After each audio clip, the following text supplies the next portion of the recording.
তৃণমূলের ব্লক সভাপতিকে 5 লক্ষ টাকা তোলা না দেওয়ায় গ্রামে বাড়ি ভাঙচুর, মারধর, তৃণমূলের দুষ্কৃতীদের তোলাবাজি। আর সেই অভিযোগ মালদার কালিয়াচক 1 নম্বর ব্লকের তৃণমূল কংগ্রেসের ব্লক সভাপতি মোহাম্মদ শারিউলের বিরুদ্ধে।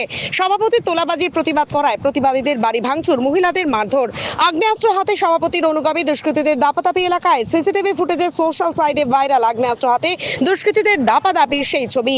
তবে যদিও সেই ছবির সত্যতা যাচাই করা হয়নি, আক্রান্ত গ্রামবাসীরা নিরাপত্তার দাবি তুলে পুলিশ সুপারের দ্বারস্থ। যদিও বিষয়টি নিয়ে এখনো নিশ্চুপ জেলার পুলিশ কর্তারা। কয়েকদিন ধরে এলাকা দখল নিয়ে তৃণমূল কংগ্রেসের দুই গোষ্ঠীর মধ্যে বিবাদ চলছিল মালদার কালিয়াচক থানার দক্ষিণ লক্ষ্মীপুর এলাকায়। কালিয়াচক 1 নম্বর ব্লকের তৃণমূল কংগ্রেসের সভাপতি মোহাম্মদ শারিউল শেখের বিরুদ্ধে অভিযোগ, তার শ্বশুর বাড়ির সদস্যরা তৃণমূল থেকে জয়ী হলেও বর্তমানে কংগ্রেস করে, আর এই নিয়ে বিবাদ শুরু হয়। এই ক্ষেত্রে তৃণমূল কংগ্রেসের ব্লক সভাপতি দাবি করে 5 লক্ষ টাকা তোলা দিতে হবে, তা দিতে অস্বীকার করেন তৃণমূল কংগ্রেসের কর্মীরা।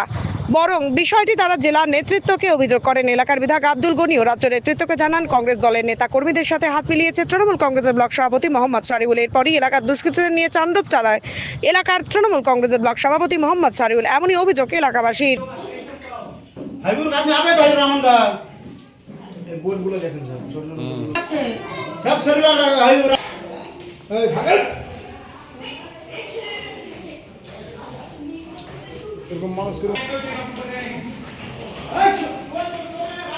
তো ওরা ঘরে